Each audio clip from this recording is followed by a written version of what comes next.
Hi, I am Ronit Kumar Srivastava. Today, I am here with the topic Introduction of Fundamental Rights. एक जिम्मेदार नागरिक का ये फर्ज होता है कि उसे पता हो उसके मौलिक अधिकार क्या हैं।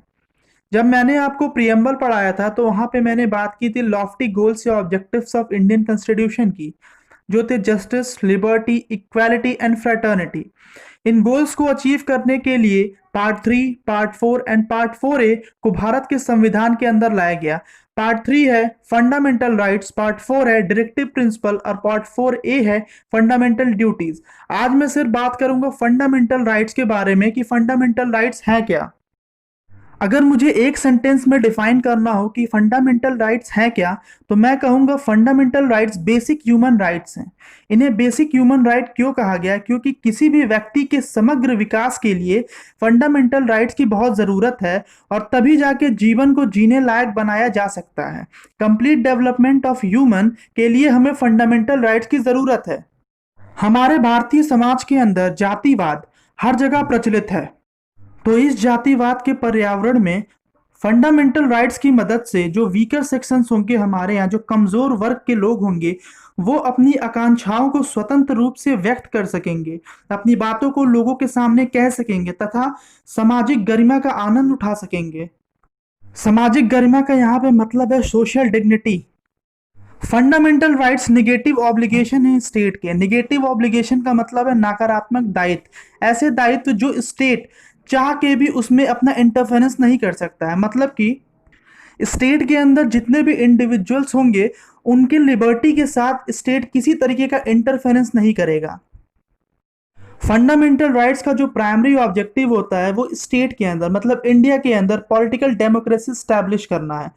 The primary objective of fundamental right is to establish political democracy in India.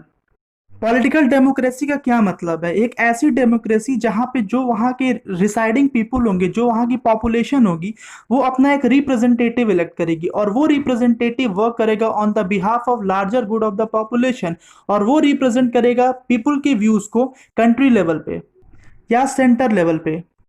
Fundamental rights prevent करता है एस्टैब्लिशमेंट ऑफ अथॉरिटेरियन या डिस्पोटिक रूल। ये लिमिटेशंस लगाता है on the tyranny of the executive and arbitrary laws of the legislature. Fundamental rights क्या कहता है? ये कहता है a government of law not of man. अभी मैंने आपको फंडामेंटल राइट्स को एक कंबाइंड फॉर्म में समझाया, फंडामेंटल और राइट्स दोनों को एक साथ समझाया। अब मैं इन दोनों वर्ड्स को अलग अलग समझाऊंगा कि फंडामेंटल का क्या मतलब है और राइट्स का क्या मतलब है। ये जो फंडामेंटल वर्ड है इसका यूज क्यों किया गया है? जिस राइट्स की हम बात कर रहे हैं, जिसे फंडामेंटल राइट्स कहा गया है, फंडामेंटल इसलिए कहा गया है क्योंकि ये जो राइट्स हैं ये बहुत इंपॉर्टेंट हैं।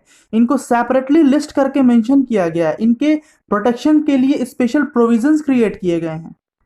ये एक ऐसे राइट्स है जिसमें स्टेट किसी तरीके का इंटरफेरेंस नहीं कर सकता, इसलिए इन राइट्स को फंडामेंटल कहा गया है।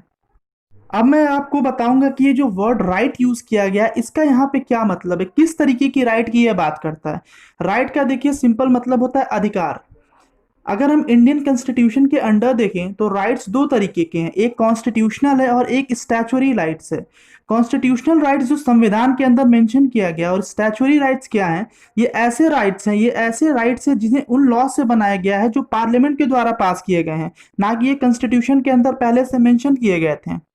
जैसे कि मनरेगा, मनरेगा एक स्टैचुरी राइट है।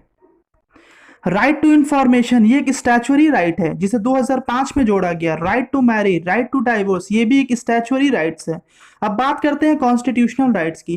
कॉन्स्टिट्यूशनल राइट्स के अंदर दो तरीके के राइट्स आते हैं, एक फंडामेंटल राइट्स जो पार्ट 3 में मेंशन किए गए हैं, और दूसरा है अदर कॉन्स्टिट्यूशनल राइट्स। ये जो अदर कॉन्स्टिट्यूशनल राइट्स ये पार्ट 3 में मेंशन नहीं किए गए हैं, जैसे राइट टू प्रॉपर्टी जो आर्टिकल 300A के अंदर मेंशन है। 1978 तक ये एक फंडामेंटल राइट था, लेकिन बाद में इसे हटा दिया गया। Right to inter state business, right to vote, article 326 ये ऐसे राइट्स हैं जो अदर कॉन्स्टिट्यूशनल राइट्स की कैटेगरी में आते हैं, ये फंडामेंटल राइट्स की कैटेगरी में नहीं आते हैं। जो फंडामेंटल राइट्स होते हैं अगर वो वायलेट होते हैं तो आप डायरेक्टली सुप्रीम कोर्ट जाकर केस कर सकते हैं, लेकिन अगर स्टैचुरी राइट्स वायलेट होते हैं तो फिर आप डायरेक्टली सुप्रीम कोर्ट नहीं जा सकते हैं।